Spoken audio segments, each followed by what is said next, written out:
Assalamu alaikum, Your Excellency, the Honorable Minister for Women's Affairs, also overseeing the Office of the Vice President,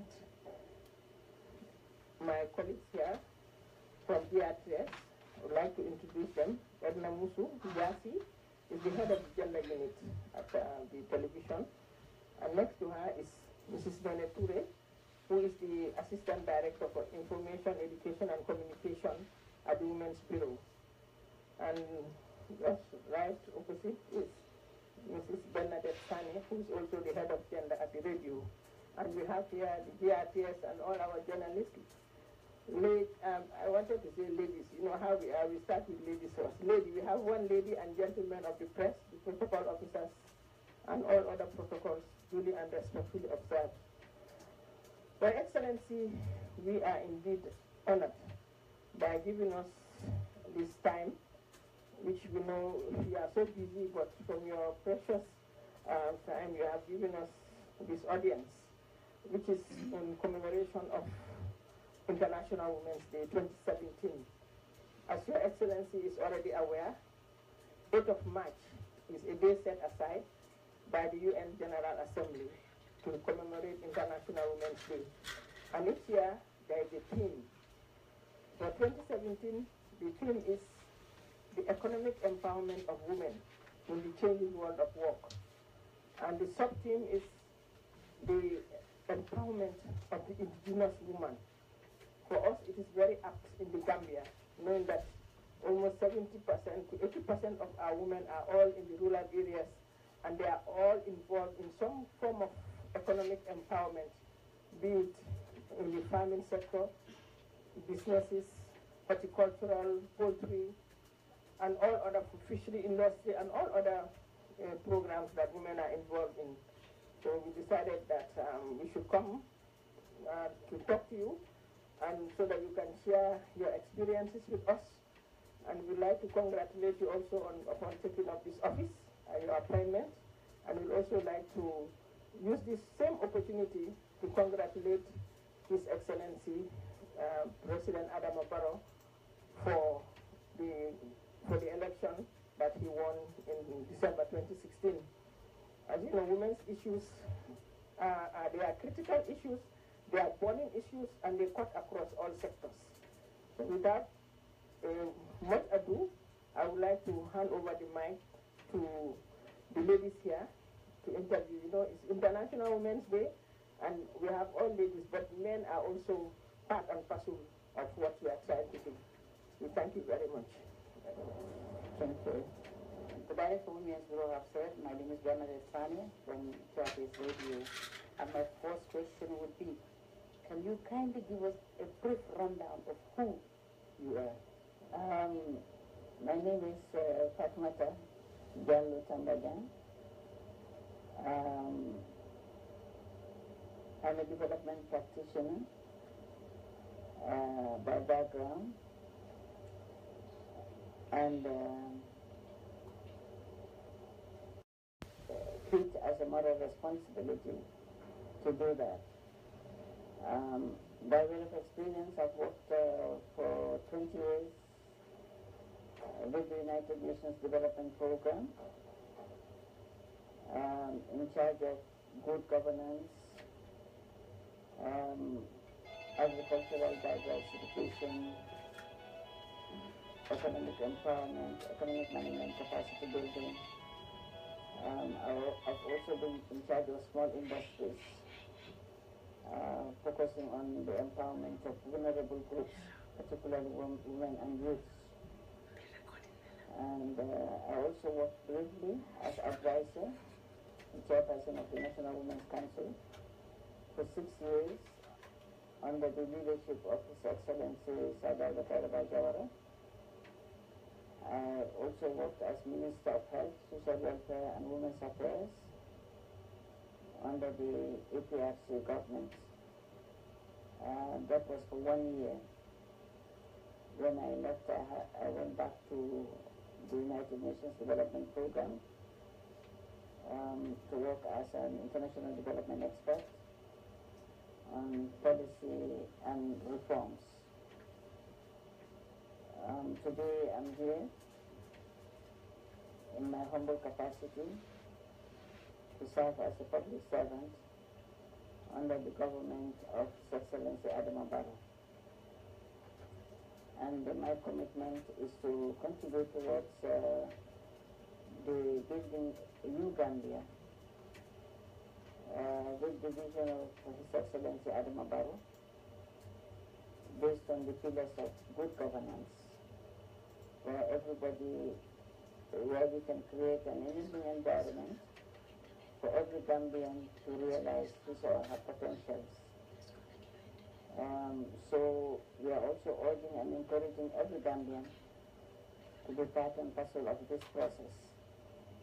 Wherever you are, whatever you can contribute towards building a better Gambia for ourselves and for the generations to come, you would be most welcome. This in a nutshell, I'm in charge of the portfolio for Women's Affairs, and to which I'm not a stranger. I've worked with the Bureau while I was chairperson of the National Women's Council, and I will continue to work with the Bureau. And I'm happy to see that I'm coming back to find my sister, Binta Sidibe, Haja Binta Sidibe, and all of you to work together as sisters, as partners in progress. We also need to really be committed to doing the best, our best, to whatever we are doing in our respective areas in life. More importantly, I wish to thank the media, which is the fourth estate of any nation. And we are happy that His Excellency's government, Adama Barrow, has considers and is going to accept working with the media as partners. They are going to also support them in developing their capacities so that we can professionalize the sector and work together as partners with the mutual responsibility of building a new Gambia. I thank you so much. Thank you. My second question would be, a lot has been done to empower Gambian women so far. What plans do your government have to strengthen that?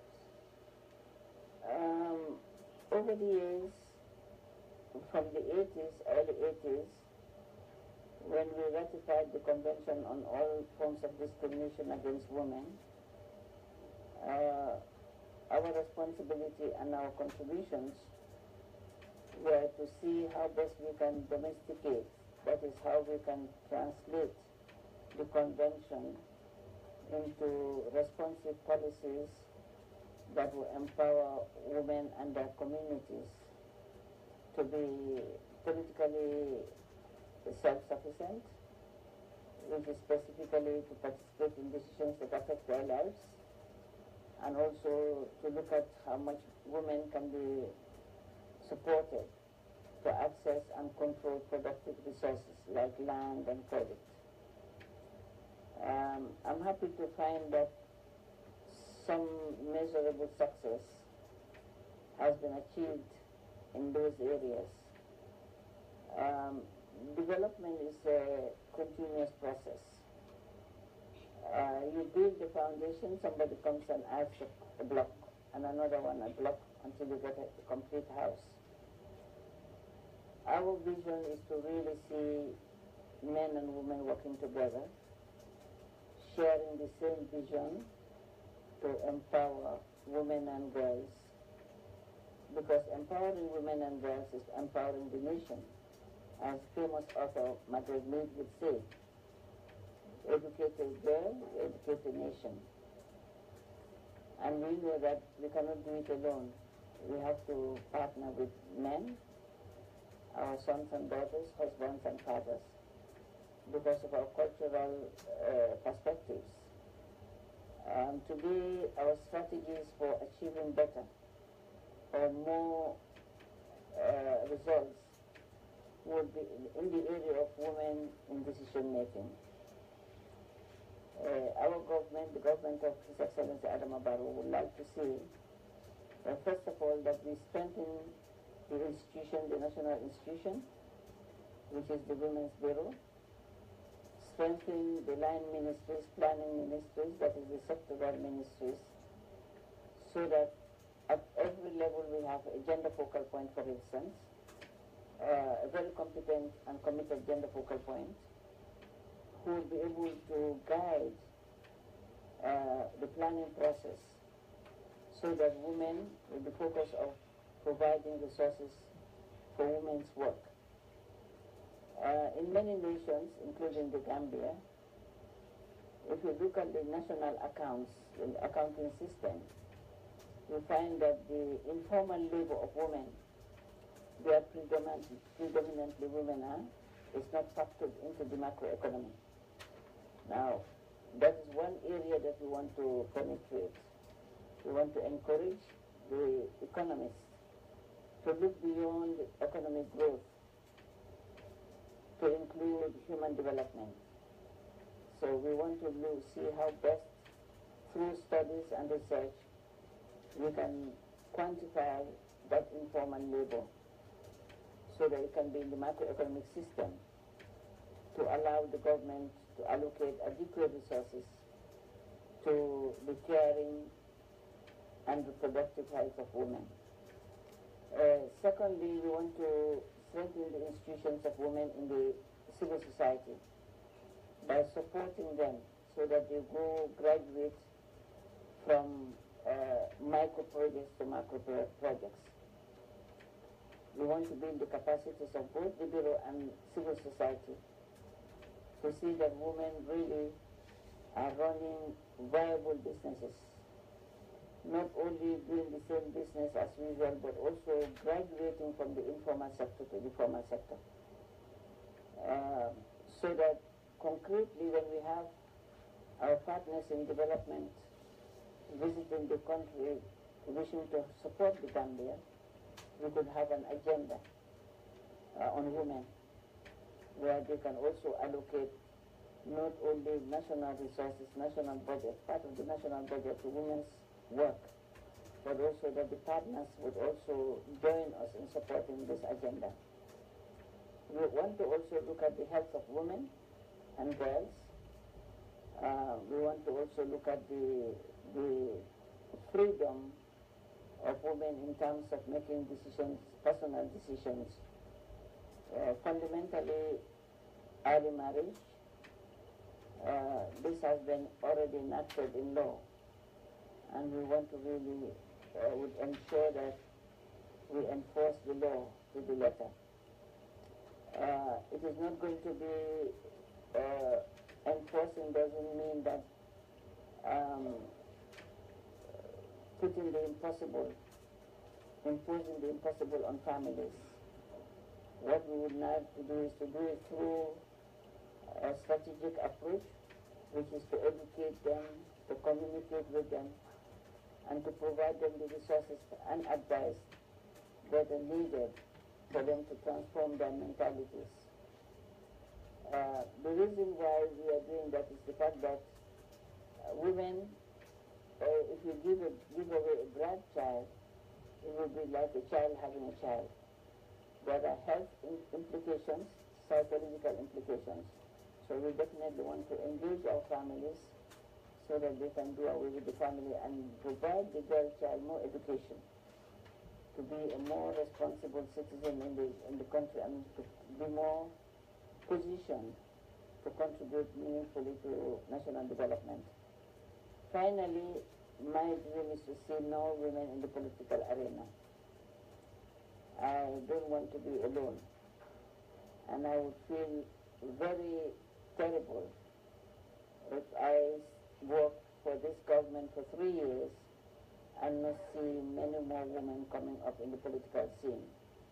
So our government will provide the enabling environment, it will support women, we will encourage the coalition government to bring more women in the political arena through the committees, working committees, also propose them as candidates, support them as candidates at the mainstream political level, as cabinet ministers, as permanent secretaries, as principal assistant secretaries, and also at the local council levels, at the decentralized level. Finally, we want to really build the capacity of indigenous women. Most of our women, our mothers and sisters, are the providers of our sustenance. They are the agriculturalists. They work from day to dusk. And what they produce is what we eat. So we want to really go back and see how best we can help them with proper infrastructure, proper communications, more businesses, with the focus of expanding their businesses, diversifying agriculture, so that they can also be economically independent and be in a position to educate both boys and girls. This is a 3-year program. All we need is to build a solid foundation. All these elements are going to be used towards as contributions towards the government's vision of building a new solid foundation for democracy, social justice, where everybody can participate and can have the freedom of choice to work in the development process. Thank you very much, ma'am. Good afternoon. As the Executive Director has said, I am Mrs. Nene Ture, Assistant Director, Information, Education and Communication, Women's Bureau. Your Excellency, Mrs. Fatoumatta Tambajang, as a mother, a wife, a sister, and a woman leader, can you please share with us your present and past experiences as far as women empowerment is concerned? Thank you so much. My past experience is that we were in the learning process. As a person, I'm never too old to learn. We learn from globally through meeting with other women from the global world, either sub-regionally, regionally, or internationally. And we try to learn from within the frameworks that are adopted universally, like when I said the CEDAW, the Medium Development Goals, and now the Social Development Goals. These are the frameworks that we use, we learn from, and we try as much as possible to adapt it to our Gambian situation. One was to learn about how best we can have gender parity and the equality of women for economic sense. Empowering women, either politically or economically or socially, just makes economic sense because they are the majority of, they constitute or account for the majority of our population of 1.8 million. Leaving them behind and underutilizing their capacity makes development lopsided. Lopsided meaning like a human being walking on one foot, because everything is partnership. God has created women and men, and if you walk on one foot, you cannot walk more than 3 minutes, then you get tired. So we have been trying to use strategies, develop strategies through education, promoting the education of girls, socializing our children in a different mentality where we treat boys and girls equally. Because, you know, culturally, the boys had more opportunities than women. They would provide, if the resources are not enough because of our maybe poverty, they would rather send the boys to school and not the girls. The girl will stay at home, marry early, get children, and move on. But now we have learned from the global level that you need to educate the girl child. We've done, for the past 20, 30 years, we are focused on educating the girl child, but not also forgetting the boys. Because if we do that, we will fall into the same experience like other countries. In South Africa, I can remember a couple of years ago, we had a lot of focus on women's empowerment to the extent that men became lesser educated and lesser exposed, and that really created conflict in the family. So we need to have a balance. We are talking about gender balance. We have tried also to, and we will continue to strive as a government to have the 30% ratio of women in decision making as enshrined in the CEDAW and other Millennium Development Goals. We have had a lot of success, but also a lot of so many things, more challenges to look at. If you look at the society today, we still have more men in decision making than women. We still have more women in the economic sector than women. Education the same. Even though they say girls' education now is higher than boys, but if you look at the quality of education, you find that somebody who was like 5 years ago at the same level is better off than the girl who is now at this level, through reading and through writing and through professional work. So now we need to, those are the challenges we need to do. We need to also mobilize resources to invest not only the girls' education but also on the indigenous enterprises, because the private sector is the engine for growth. And now we need to really look at how much we can help our own people, especially women, to build up their businesses, to expand their businesses, so that if a woman was in time die for 5 years, next year, by the end of this year, next year, she will digest. She can go into export. And this is why we are trying to negotiate the AGOA, which was provided the opportunity for trading and export to America. We're trying to see how we can revive it in concert with the Women's Bureau. We will also develop more policies for this year, policies that are geared towards upgrading the national institutions, providing them with adequate human capacity, material resources and financial resources. Because the Bureau has always been out asking for funding, extra funding, because they don't have adequate funding. So this is also going to be our focus. Life is never perfect. You always learn from your lessons. You learn from your experience, whether they are good or bad, they are always good. When you build on those lessons, you improve the lessons so that you can broaden the opportunity, the space for women. Thank you very much, Ma. My next question is, as the Honorable Minister for Women's Affairs, overseeing the Office of the Vice President, what plans do you have for the rural women whose main challenge is storage and marketing for their products? There's one thing that I have forgotten when I spoke to my sister, Sani. Marketing, storage and marketing, I know by experience are problematic for women, but also fundamentally joint venture initiatives where we can really, within the African Union setup and the ECOWAS, we have so many opportunities that we need to explore. For the storage, and we need to have a strategic assessment, needs assessment.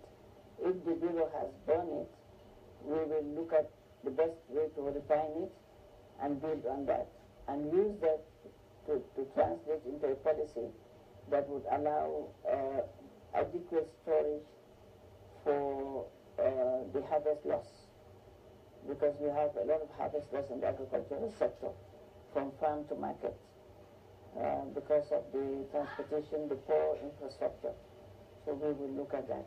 We will also look at the marketing in terms of how do they diversify, because by experience women grow the same thing, but now we have to learn from growing different things on the same farm, and that way also it can diversify our way of how do you call it, our dishes, the lifestyle. We are seeing a lot of hypertension, a lot of, how do you call it, diegetic problems. So we want to teach them how they can grow different varieties on their farm, so that at one point they can sell and not have them perishable, like tomatoes, pepper, and onions, and so forth, and potatoes. And we would encourage them also to grow new varieties, like Irish potatoes. We don't need to buy Irish potatoes. We don't need to import Irish potatoes. Let's start growing Irish potatoes. Let's try to grow plantains. Let's try to grow more beans. And let's try to grow other varieties that are within the sub-region that can grow here, so that by the time we know we can diversify, reduce our rice consumption with other, with other diets, with other fruits and vegetables.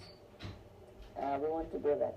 We also want to link the Gambian women with within the sub-region, with other women in the sub-region.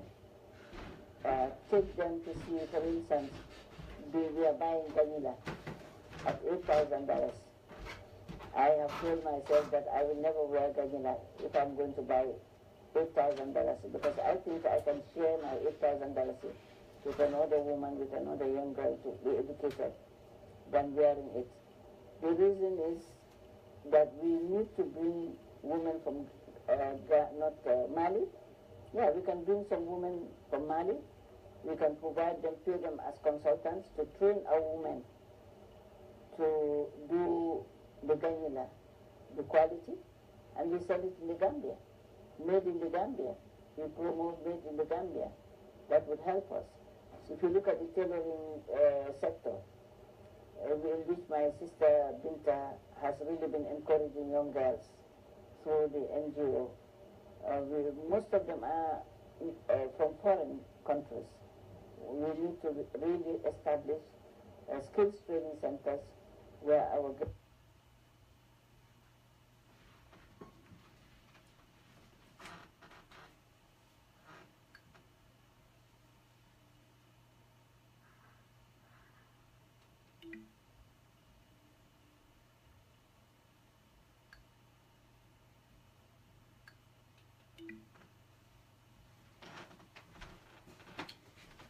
Okay guys, it looks like the DVR is recording the second part, so I'll bring that.